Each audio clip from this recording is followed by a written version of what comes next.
इतिहास के पन्नों में दर्ज एक ऐसा साम्राज्य जिसने भारत को पहली बार राजनीतिक रूप से एक सूत्र में पिरोया था, आखिर वो अचानक राख के ढेर में कैसे तब्दील हो गया। हम बात कर रहे हैं मौर्य साम्राज्य की, जिसने हिमालय की चोटियों से लेकर दक्षिण के पठारों तक अपनी धमक छोड़ी थी, लेकिन अचानक एक ऐसा मोड़ आया कि सब कुछ रेत की तरह हाथों से फिसल गया। यह साल था 185 ईसा पूर्व। पाटलिपुत्र के राज दरबार में एक सैन्य परेड का आयोजन हो रहा था। राजा थे बृहद्रथ मौर्य, जो मौर्य वंश के अंतिम शासक माने जाते हैं। चारों तरफ शांति थी, सैनिकों की टुकड़ियां अपनी तलवारों के साथ सलामी दे रही थीं। तभी अचानक सेनापति पुष्यमित्र शुंग आगे बढ़ा और एक पल की देरी किए बिना अपने ही राजा के सीने में तलवार उतार दी।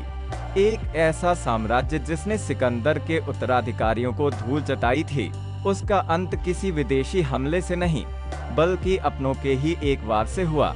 लेकिन रुकिए, क्या सच में यह सिर्फ एक विश्वासघात था या इसके पीछे कोई गहरी साजिश थी जिसे आज भी इतिहासकार पूरी तरह समझ नहीं पाए हैं। मौर्य साम्राज्य की नींव चंद्रगुप्त मौर्य ने रखी थी। चाणक्य की कूटनीति और चंद्रगुप्त की तलवार ने अखंड भारत का सपना साकार किया था। अशोक महान के समय में यह साम्राज्य अपनी चरम सीमा पर था, लेकिन अशोक की मृत्यु के महज 50 वर्षों के भीतर ही यह विशालकाय साम्राज्य ताश के पत्तों की तरह ढहने लगा। सवाल यह है कि जिस प्रशासन को चलाने के लिए चाणक्य जैसे विद्वानों ने अर्थशास्त्र जैसे ग्रंथ दिए थे, वह सिस्टम इतना कमजोर कैसे हो गया। इतिहास के गलियारों में झांके तो एक बड़ा विवाद खड़ा होता है। कुछ इतिहासकारों का तर्क है कि अशोक की धम्म नीति ने साम्राज्य की सैन्य शक्ति को कमजोर कर दिया था। तलवार रखने के बजाय अहिंसा का मार्ग अपनाने से साम्राज्य की रक्षात्मक क्षमता पर असर पड़ा। हालांकि बहुत से आधुनिक इतिहासकार इस तर्क को पूरी तरह नहीं मानते। उनका कहना है कि अशोक के बाद के राजा इतने कमजोर थे कि वे सुदूर प्रांतों पर अपना नियंत्रण नहीं रख सके। साम्राज्य का आकार इतना विशाल था कि संचार के साधन उस समय सीमित थे और राजधानी से दूर बैठे गवर्नर धीरे धीरे स्वतंत्र होने लगे थे। यहाँ से कहानी एक मोड़ लेती है। साम्राज्य के पतन का एक बड़ा कारण आर्थिक संकट भी बताया जाता है। मौर्य प्रशासन की नौकरशाही इतनी भारी थी कि उसे चलाने का खर्च बहुत अधिक था। सरकारी खजाना खाली हो रहा था और जनता पर करों का बोझ बढ़ता जा रहा था। इसी बीच बौद्ध धर्म के प्रभाव ने ब्राह्मणवादी व्यवस्था को चुनौती दी, जिससे समाज के भीतर एक वैचारिक टकराव पैदा हुआ। पुष्यमित्र शुंग का तख्तापलट सिर्फ एक सत्ता परिवर्तन नहीं था, बल्कि यह मौर्यकालीन व्यवस्था के खिलाफ एक गहरी प्रतिक्रिया भी थी।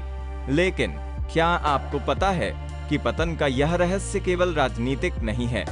एक ऐसा शिलालेख है जिसने इतिहासकारों को बरसों से उलझा रखा है। मौर्य काल के बाद की इमारतों और गुफाओं में जो खुदाई मिली है, वह एक अजीब से अंधकार की ओर इशारा करती है। कई जगहों पर मौर्यकालीन कला अचानक गायब हो गई और उसकी जगह एक बिल्कुल अलग शैली दिखाई देने लगी। क्या यह विदेशी आक्रमणों का संकेत था? हिंदू यूनानी शासकों के हमले इसी दौर में शुरू हुए थे। ऐसा लगता है जैसे अंदरूनी बगावत और बाहरी हमलों ने मिलकर मौर्य साम्राज्य की नींव को खोखला कर दिया था।